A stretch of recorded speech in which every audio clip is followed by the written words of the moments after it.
মানে আপনারা এখন এখানে? অবাক তো আমাদের হবার কথা। আমাদের না হয় দেরি অবধি কাজ করবার একটা অভ্যাস আছে, প্লাস যেহেতু আপনার শোর কালকে লঞ্চিং, তার জন্য আজকে আমাদের একটু বেশি কাজ ছিল, লেট হয়ে গেল তার জন্য। কিন্তু এই সময় আপনি এখানে? না মানে আমি এইভাবে ফুটপাতে বসেছিলে কেন? কিছু হয়েছে? আর ইউ অলরাইট সহচরী? না মানে আজ রাতে যদি বাড়ি থেকে বেরিয়ে না আসতাম, মানে কাল সকালবেলা শো তো আমার জয়েন করার ডেট, আমি আজ রাতেই বেরিয়ে না এলে কাল বোধহয় আর শোটা আমার করা হতো না। মানে বাড়ির লোকেরা আমাকে বেরোতেই দিত না, তাই তাড়াতাড়ি বেরিয়ে এসেছি। ভাবলাম রাতটা এখানেই বসে কাটিয়ে নেব। হোয়াট? কি কি কি কি কি কি বলে? দেখা করা যাবে না মানে? বড় বৌদির সাথে আমরা দেখা করবো কি না করবো সেটা কি তুমি ডিসাইড করবে? পলা, ওভাবে বলিস না রে। তুই বুঝতে পারছিস সব আমাদেরই দোষ। আমার উপরে অভিমান করে দিদিভাই আজকে ঘর থেকে বেরোচ্ছে না। একটা মানুষ, তার কত স্বপ্ন, সে কলেজ যাবে, চাকরি করতে যাবে, আর আমরা তার স্বপ্নটাকে গুরুত্বই দিলাম না। পড়া না রে, থাক রঞ্জিনী, আমি দিদিভাইকে ডিস্টার্ব করতে চাই না। আমার দিদিভাইকে আটকানোটাই ভুল হয়েছিল। না রে পলা, আমাদের খুব বড় ভুল হয়ে গেছে।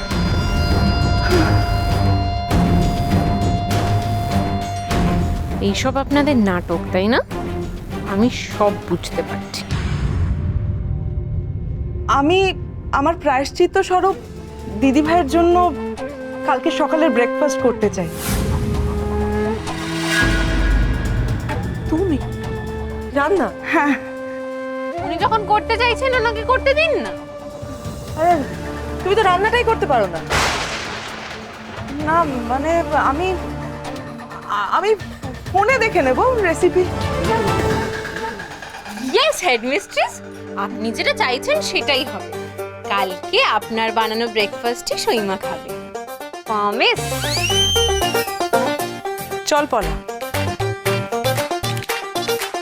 হেডমিস্ট্রেস, আপনারা যেই স্কুলের ছাত্রী সেই স্কুলের হেডমিস্ট্রেস ছিলাম আমি। বানান না আপনি যত খুশি ব্রেকফাস্ট। প্রশ্নটা হলো সেটা খাবে কি? না না, আমি এক্ষুনি তবে পুলকেশকে একটা কল করছি। ছি ছি ছি ছি, এইরকম একটা পরিবার। তবে হ্যাঁ, সত্যি এটা আমার আগেই বোঝা উচিত ছিল যে আপনি নিশ্চয়ই আপনার ফ্যামিলিতে অনেক রকমের ঝামেলা, অনেক রকমের ক্রাইসিস ফেস করেন। না হলে আপনি সেদিন হাউসওয়াইফদের সমস্যাকে নিজের সমস্যা ভেবে যেভাবে অডিশনে উত্তরগুলো দিচ্ছিলেন সেটা পারতেন না। না না, দয়া করে পুলকেশ মানে টুবানকে ফোন করবেন না। টুবানই একমাত্র আমার এই শ্বশুরবাড়িতে আমার বন্ধু, আমার বল ভরসা। দেখুন, ওর জন্যই তো এই চাকরিটা আমি পেয়েছি। বলুন, ও না থাকলে আমার কি আর এই রেডিও স্টেশনে আসা হতো? ওকে কিছু বলবেন না, কারণ আমি আসার আগে না কাউকে বলে আসিনি। একা একা এসেছি, কারণ আমার এটা মনে হয়েছে এটা তো আমার নিজের লড়াই, আমায় একাই লড়তে হবে। তাই আমি কাউকে না বলে চলে এসেছি। দয়া করে আমাকে একবারটি সুযোগ দিন শুধু। সহচরী, আচ্ছা ঠিক আছে, আপনি এখন আসুন, আপনি অফিসের ভেতরে চলুন আমাদের সাথে। না না, আমি এখানেই ঠিক আছি, রাত্রিটা এখানেই বসে কাটিয়ে দিতে পারবো। আপনি আর একটাও কথা বলবেন না, কারণ আমি আপনার কোনো কথা শুনবই না। আমি আপনাকে আসতে বলেছি, আপনি আসুন। আর তুমি এখানে বাইরে বসে থাকলে পরে তো ঠান্ডা লেগে যাবে আর তোমার গলা বসে যাবে। আপনাকে আমি রিকোয়েস্ট করছি, প্লিজ আমার কথাটা শুনুন, আসুন। দেখলেন তো, আপনারা দেবিনাকে দেখে ভাবেন একজন মেয়ের বন্ধু হতেই পারে না, সবসময় শত্রুই হয়। এই দুটো মেয়েকে দেখলেন, আমায় চেনা নেই জানা নেই, কেমন বন্ধু হয়ে পাশে এসে দাঁড়িয়েছে। আমায় যোগ্য সম্মান পাইয়ে দেওয়ার জন্য মরিয়া হয়ে উঠেছে। আমার সহচরী হয়ে এই সহচরীকে যোগ্য সম্মান পাইয়ে দিচ্ছে। সব মেয়েরা দেবিনা হয় না।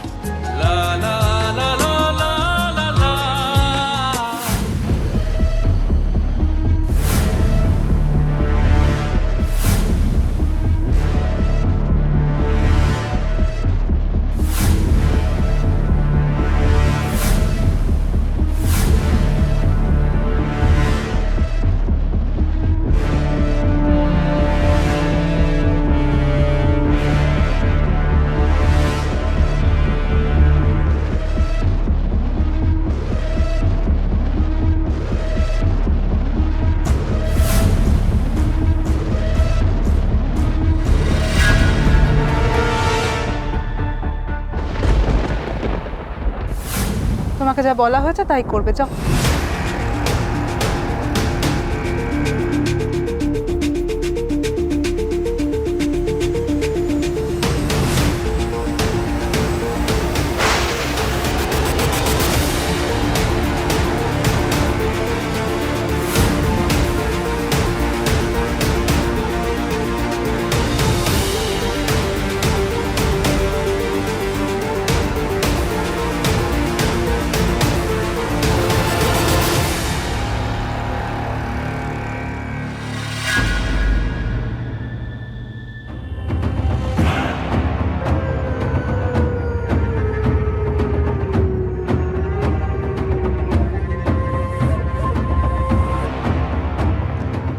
এই আমার সাথে একটু আয় তো, তোর সাথে জরুরি কথা আছে। আমি এখন ডিউটি ছেড়ে যাব কি করে?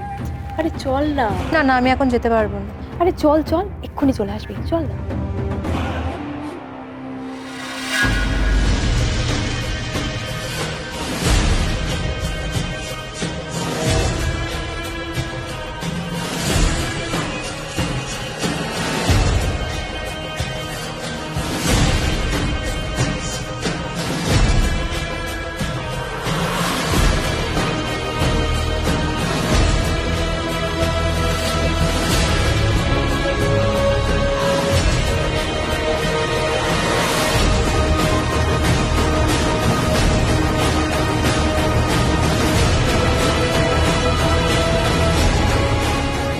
আমি চলে এসেছি, আমি আমার সমস্ত কাজ সেরে তোমার কাছে চলে এসেছি। তোমাকে একেবারে নিজের করে পাবো বলে।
এসো।